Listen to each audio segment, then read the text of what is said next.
Broadcasting Region 1. Region 1. This is BBS. Bicol Broadcasting Systems Incorporated. DWLV. 91.9 megahertz. Your news and music stations. BBS. Basta Bareta. Sigurado.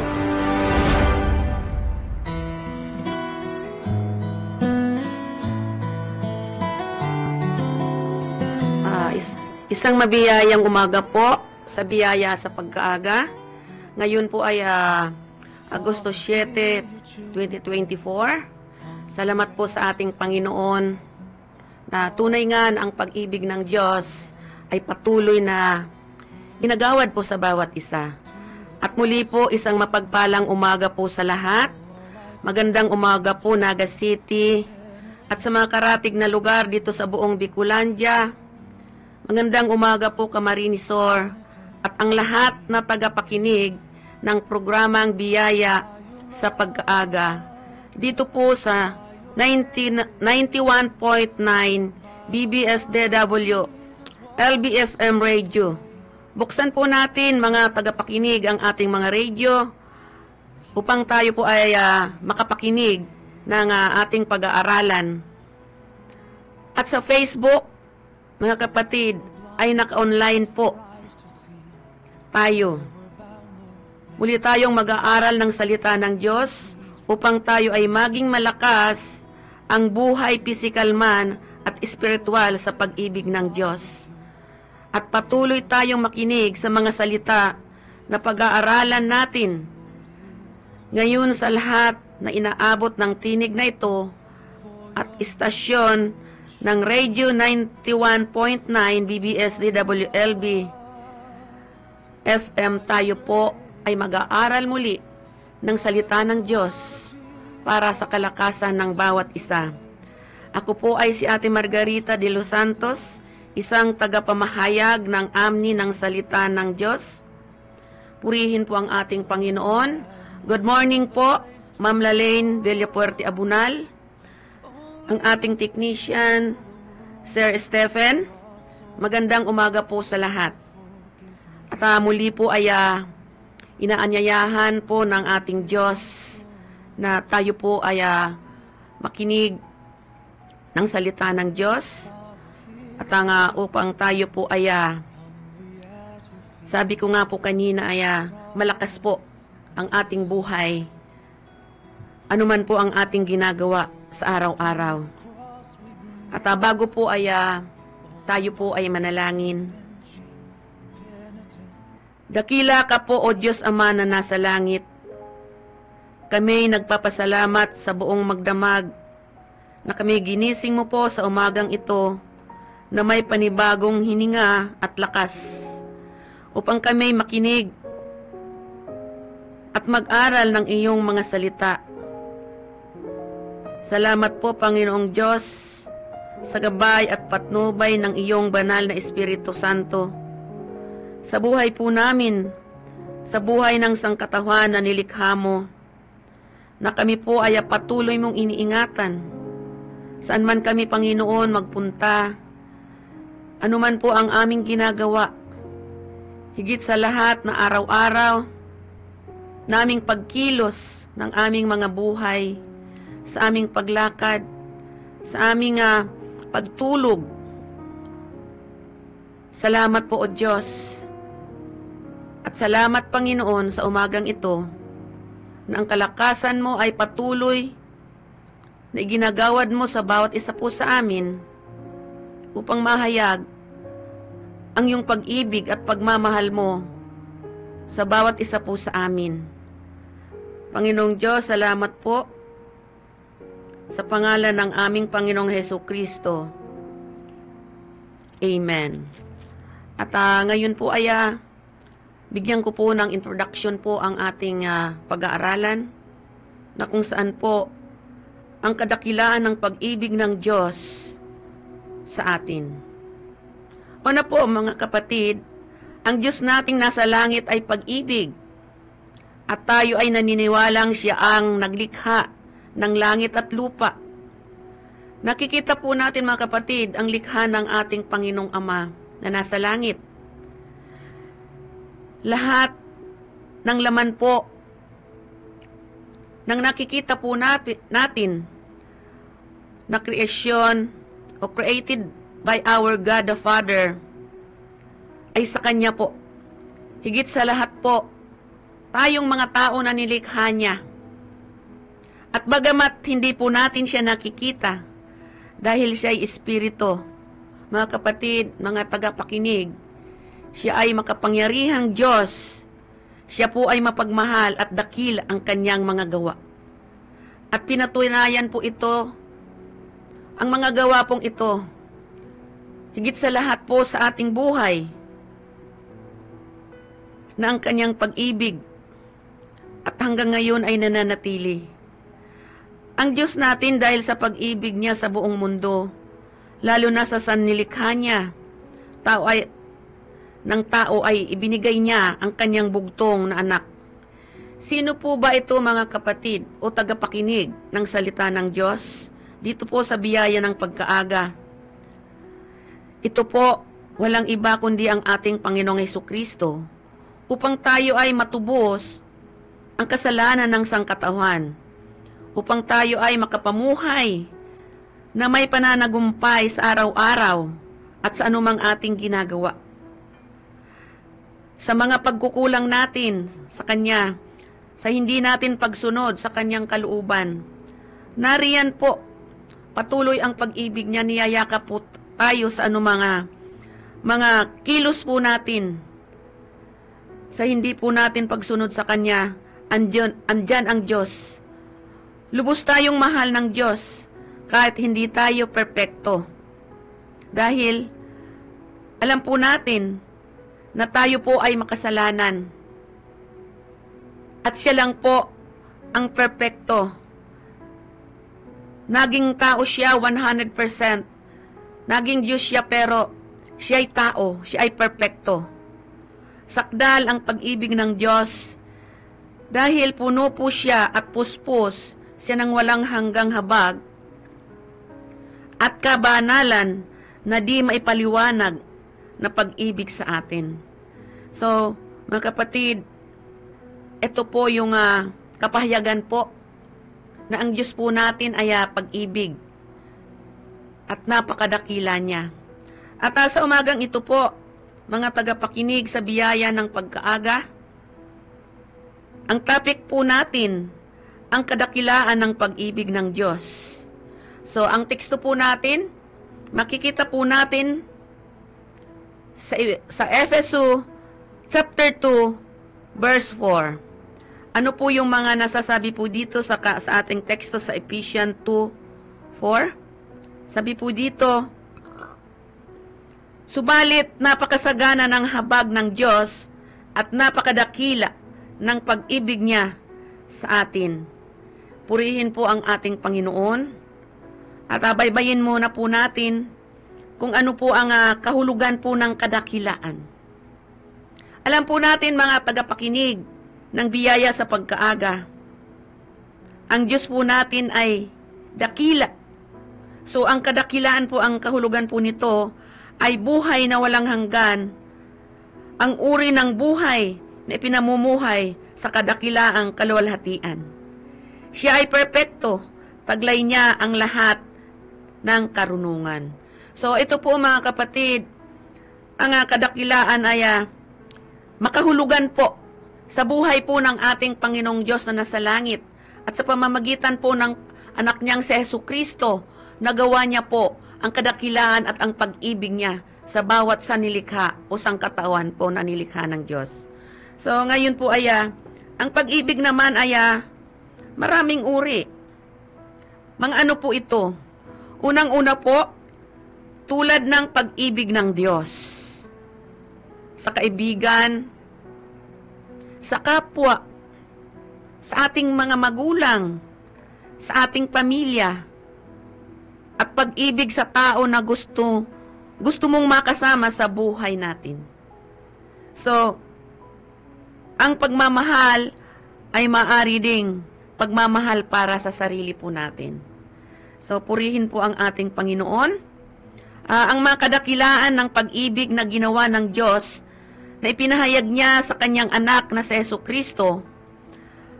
Ito po yung unang obserbasyon po ng pag-ibig. Bakit po napakadakila ang pag-ibig ng Diyos o ng ating Panginoon? Sa ating mga kakulangay, patuloy ang kanyang biyaya at pagpapala sa atin. So, yun po yung obserbasyon po natin dahil bakit napakadakila ng pag-ibig ng Diyos sa bawat sangkatauhan. So, ito po yung may tatlo po tayong pag-aaralan sa kadakilaan po ng pag-ibig ng Diyos na ginawa ng kanyang anak sa bawat isa po sa atin na ang Diyos po ay walang sukat ang kanyang kadakilaan. Walang bayad. Sorry. Walang bayad ang pag-ibig ng Diyos na ibinigay po sa atin. At ang pangatlo po ay ipinadama ng Diyos ang kadakilaan ng pag-ibig sa atin. So, ito po, ang tatlo po, at ang una po ay walang sukat ang pag-ibig niya. Ano po yung walang sukat? Ang walang sukat po ay talagang punong-puno na hindi po natin malirip, hindi po natin maisip ang kapangyarihan o pag-ibig po ng ating Diyos. Sobra ang laki ng pag-ibig ng Diyos. Hindi kayang arukin ng isip po ng tao. So, yun po yun, na ang Diyos po natin, mga kapatid, ay ang pag-ibig niya ay walang sukat. Walang kapantay, hindi nagbabago, hindi nagmamaliw ang kanyang pagmamahal at ang kadakilaan niya po sa atin. Sa Mateo, chapter 1, verse 21, ano po yung nasasabi po dito ng ating Panginoong salita ng Diyos? Sapagkat siya ang magliligtas sa kanyang bayan, sa kanilang mga kasalanan. Siya ay tatawaging Emmanuel, na ang kahulugan, kasama natin ang Diyos. Ang Emmanuel ay ang ating Panginoong Jesucristo, na patuloy po nating kasama sa araw-araw, na ibinigay ng Ama na siyang tagapagligtas ng buong makasalanan at ng buong bayan. Mga kapatid, ang bayang pong ito ay tayo po. Opo. Ang sinasabi po sa kanyang salita na ang bayan ay tayo, ang mga tao, ang isang sangkatauhan. Kaya po, ang sino mang tumanggap sa kanyang pangalang Jesucristo ay maliligtas at ang buo niyang bayan. At makakasama niya tayo sa kanyang kalwalhatian magpasawalang hanggan. Si Jesus na tagapagligtas ng buong sambayanan at sa buong mundo. At ito po ang kadakilaan, mga kapatid, na tagapakinig. Nang kadakilaan niya ay ang pagmamahal niya sa atin. At kung tinanggap po natin na bilang Panginoon at tagapagligtas sa ating buhay, tayo po ay magkakaroon ng buhay na karapat-dapat po sa harapan po ng ating Ama na nasa langit. So, yun po yun, nang walang iba po na ibinigay po ng Diyos Ama, kundi ang ating Panginoong Jesucristo. At ang pangalawa po, na ang pag-ibig ng Diyos ay walang bayad. Sabi po dito, ang pag-ibig ng Diyos, kusang ibinigay ni Jesus ang buhay niya. Kahit siya ay nahihirapan, napako sa krus nung mga panahon, ipinaglaban niya tayo dahil sa ating mga kasalanan, upang tayo po ay maligtas. Dahil po sa pagmamahal, pag-ibig, kadakilaan niya po sa buong mundo, ibinigay ng Ama ang kanyang anak upang siya po yung mamamagitan sa atin na magkaroon po tayo ng kaligtasan.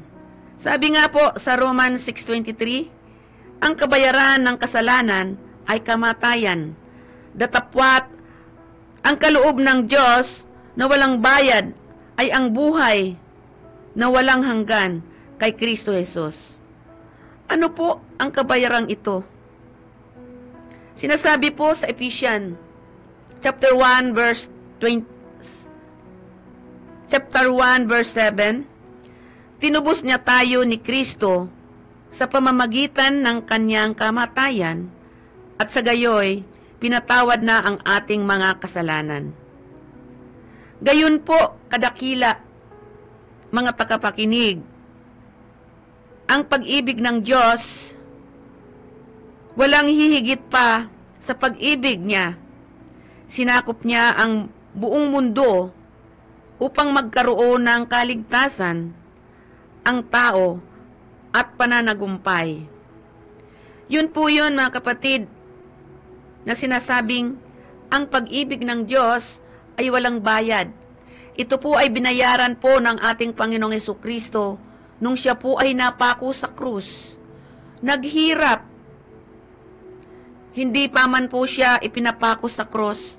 Sobra-sobra na po ang kahirapan niya. Sa paglalakad-lakad niya po, sa paghahayag po ng kanyang mabuting balita o salita ng Diyos na pinagkaloob ng ating Amang nasa langit, lubos na po ang kahirapan niya. So, nung siya po ay namatay, napako sa krus, dumanak po ang dugo sa krus ng Kalbaryo, na siya po yung itinubos po sa atin sa pamamagitan po ng kanyang kamatayan. At tayo po ay pinatawad at sinakop niya po ang buong mundo at buong sangkatauhan upang maligtas lang po tayo. Sa kanyang pananagumpay po sa cross, ito po, na tayo po ay magkaroon ng victory o victorious life o pananagumpay po at may kapayapaan po sa buhay po natin. Sa pamamagitan po ng kanyang kamatayan sa cross, si Jesus po ang nagbayad nito ng ating mga kasalanan. Sa halip na tayo ang maghirap, siya po ang naghirap. Dahil siya po ang ibinigay ng Diyos sa ikaliligtas ng sangkatauhan, na ang kaligtasan ay isang regalo ng Diyos po sa bawat isa po sa atin. Ito po ay isang kadakilaan ng pag-ibig ng Diyos sa atin, na kanyang binayaran ng anumang mga bagay dito sa mundo, kundi ang nagbayad po nito ang ating Panginoong Hesukristo. So, yan po, si Jesus Christ ang kabayaran ng ating mga kasalanan.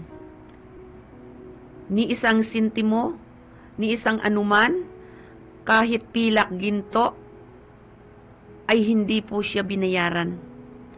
Kundi ang ibinayad niya po, ang kanyang buhay na nabayubay sa krus at nadanak ang dugo dahil po sa ating mga kasalanan. So, ang pangatlo po natin, ipinadama ng Diyos ang pag-ibig. Sa Romans 5:8, sa kanyang salita ayon sa Biblia, ipinadama ng Diyos ang kanyang pag-ibig sa atin nang mamatay si Kristo para sa atin noong tayo'y makasalanan pa. Paano po niya ipinadama, mga kapatid? O pinatunayan ng Diyos ang pag-ibig niya sa atin? Sabi po sa John 3:16, gayon na lamang ang pag-ibig ng Diyos sa sanlibutan, kaya ibinigay niya ang bugtong na anak na si Jesucristo, upang ang sinumang sumampalataya sa Kanya ay hindi mapahamak, kundi magkaroon ng buhay na walang hanggan. Ayan po, pinatanayan po ng ating Amang nasa langit. Ibinigay niya po, pinagkaloob niya po sa mundong ito ng ang kanyang isang anak o isang bugtong na anak na si Jesucristo. Inihain niya po o ibinigay niya po sa atin ang kanyang buhay upang ang sinumang sumampalataya sa kanya ay hindi mapahamak, bagkus po magkaroon ng buhay na walang hanggan. Inibigay ni Jesus ang kanyang buhay upang ang bawat isa po sa atin madama ang pag-ibig ng Diyos, lalong-lalo na ang ating Panginoong Hesukristo na ating tagapagligtas, upang magkaroon po tayo ng buhay na kaaya-aya, karapat-dapat po sa ating Panginoon, at maranasan po natin ang buhay sa langit. Ito po yung buhay na walang hanggan na ipinangako po ng ating Panginoong Ama sa pamamagitan po ng kanyang anak na si Jesucristo. Pinadama niya po sa atin ang buhay nung siya po ay nabayubay sa krus, dahil siya lamang po ang ibinigay ng Ama na ikapagliligtas ng sangkatauhan. Tayo po ay binigyan po ng buhay ng Diyos at inilipat po tayo sa buhay na kasiyasiya. Nasabi nga po ng Ama, to fulfill the plan of God para sa atin. At ito po ay plinano po ng ating Panginoon. Ano po yung mga plano niya? To save us all, to have peace in our hearts and mind, to have victorious life, dala ng ating mga paghihirap, to be righteous. Inihayag ng Diyos ang kanyang kadakilaan ng pag-ibig na suguin siya ng Ama upang tayo po ay makapamuhay sa pamamagitan po ng ating Panginoong Hesukristo. So, ito po ang pag-ibig na hindi natin siya inibig, kundi siya po ang umibig sa atin.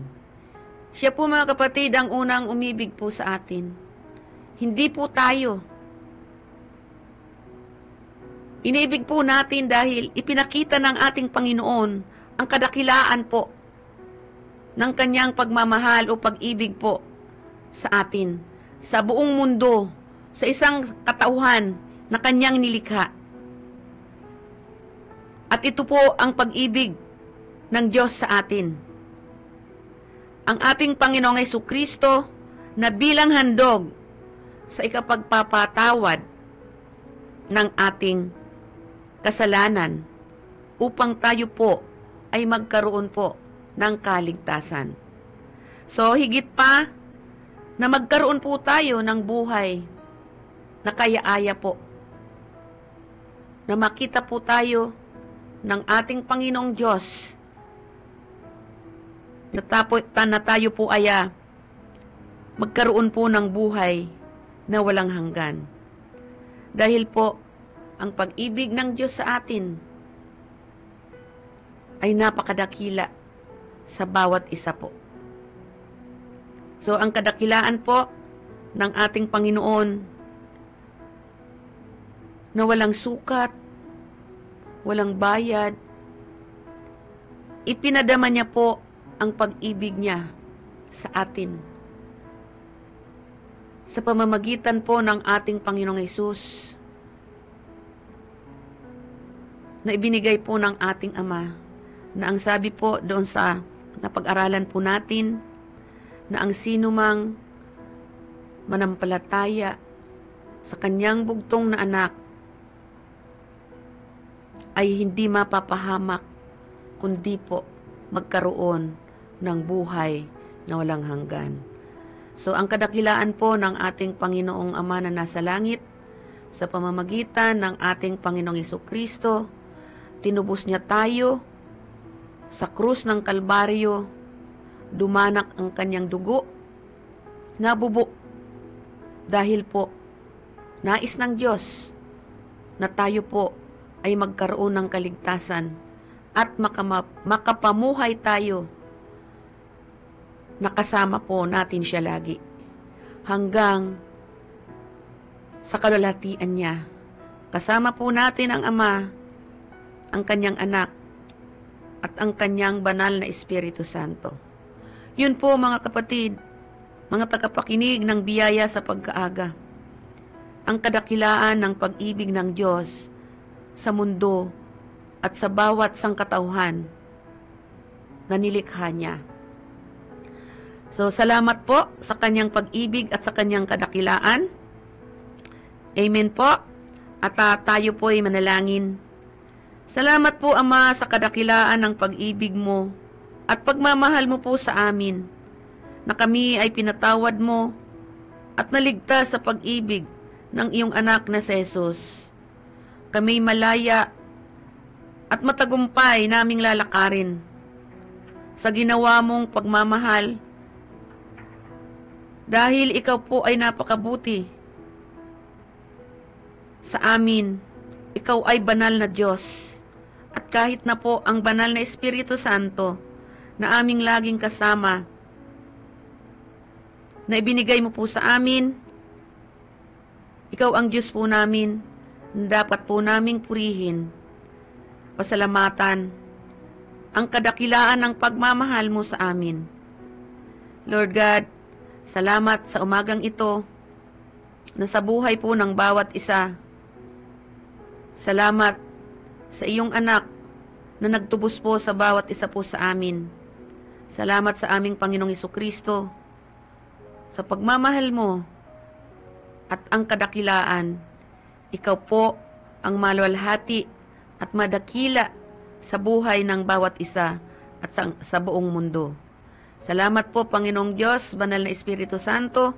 Hayaan mo po sa maghapong ito, ikaw ang aming kasama, at ang pananagumpay ng bawat isa po sa amin ay patuloy mo pong igawad. Ikaw po ang Diyos na patuloy na magbigay ng pag-iingat po sa amin, proteksyon ng Banal na Espiritu Santo. We give you all the glory and praise. All belongs to you, Lord Jesus. Ikaw ang nag-iisang Diyos sa amin. Sa pangalan ng aming Panginoong Hesus. Amen. Good morning po sa mga taga-Calawag, Naga City, mga anak, mga apo ko, at mga kapatid ko sa Tupas, Nabua, Camarines Sur, my Gia family and Amni family, all pastors, to Ma'am Lalaine Villaferte, Abunal, at sa inyo, lahat na nakinig po ng salita ng Diyos.